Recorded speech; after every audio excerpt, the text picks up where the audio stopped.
বাংলাদেশ বেতার রাজশাহী। এখন শুনবেন স্থানীয় বাংলা সংবাদ। আসসালামু আলাইকুম। বাংলাদেশ বেতার রাজশাহী, স্থানীয় সংবাদ পড়ছি শাম্মী আক্তার সুমি। বগুড়ায় মুসল্লিরা নির্বিঘ্নে যেন পবিত্র ঈদুল ফিতরের নামাজ আদায় করতে পারে সে লক্ষ্যে কেন্দ্রীয় ঈদগাহ মাঠ পরিদর্শন করেছেন জেলা প্রশাসক ও আয়োজক কমিটির সভাপতি হোসনা আফরোজা। আজ দুপুরে শহরের সূত্রাপুরে এ মাঠ পরিদর্শন করেন তিনি। এ সময় উপস্থিত ছিলেন জেলা পুলিশ সুপার জেদান আল মোসা, বগুড়া পৌরসভার প্রশাসক ও স্থানীয় সরকারের উপপরিচালক মাসুম আলী বেগ, জেলা বিএনপির সভাপতি রেজাউল করিম বাদশাহ, বিএনপির নেতা আলী আজগর তালুকদার হেনা প্রমুখ। পরিদর্শনকালে জেলা প্রশাসক বলেন, জেলায় এবার মোট ১,৮০৩টি ঈদগাহ মাঠে ঈদের নামাজ অনুষ্ঠিত হবে।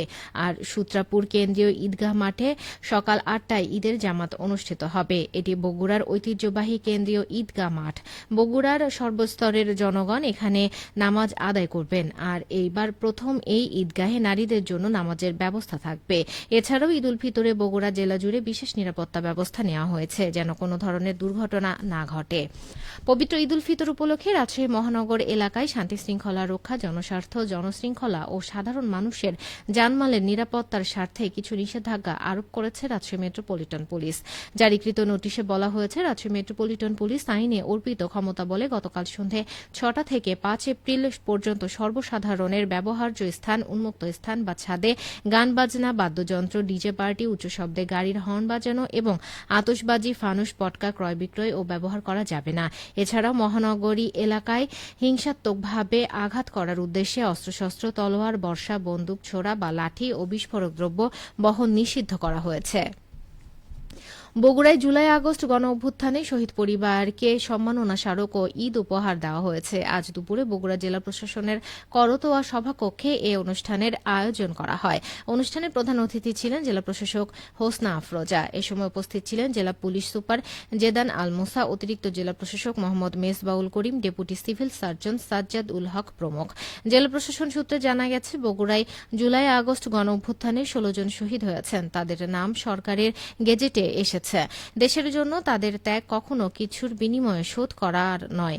তাদের আত্মত্যাগে এসেছে এই পরিবর্তন। এই শ্রেষ্ঠ সন্তানদের আজীবন মনে রাখবে জাতি। একই সাথে জেলা পুনাকের উদ্যোগে শহীদ পরিবারকে ঈদ উপহার দেওয়া হয়েছে।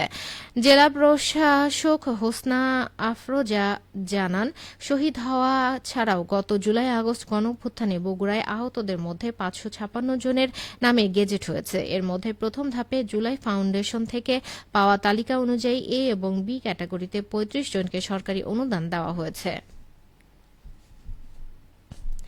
ঈদুল ফিতর উপলক্ষে নাটোর জেলার হতদরিদ্র ১,২২,৮৯৫টি পরিবারে বিনামূল্যে ভিজিএফ চাল বিতরণ কার্যক্রম সুষ্ঠুভাবে সম্পন্ন হয়েছে। এর মধ্যে জেলার ৭টি উপজেলার ইউনিয়ন পর্যায়ে ৯২,০৮৯টি পরিবার এবং ৮টি উপজেলার ৩০,৮০৭টি পরিবার রয়েছে। প্রত্যেক উপকারভোগী পরিবার ১০ কেজি করে চাল পেয়েছেন। জেলা ত্রাণ ও পুনর্বাসন কর্মকর্তা এ.কে.এম. শাহ আলম মোল্লা জানান, 7টি উপজেলার ৫২টি ইউনিয়ন পর্যায়ে এবং 8টি পৌরসভা পর্যায়ে দুর্যোগ ব্যবস্থাপনা ও ত্রাণ মন্ত্রণালয় ১,২৮৮.৯৬ টন চাল বরাদ্দ দেয়। ইতোমধ্যে সংশ্লিষ্ট ইউনিয়ন এবং পৌরসভা পর্যায়ে ১,২২,৮৯৬ পরিবারের মাঝে বিনামূল্যে ১০ কেজি করে চাল সুষ্ঠুভাবে বিতরণ কার্যক্রম শেষ হয়েছে। খেলার খবর, ফুটবল।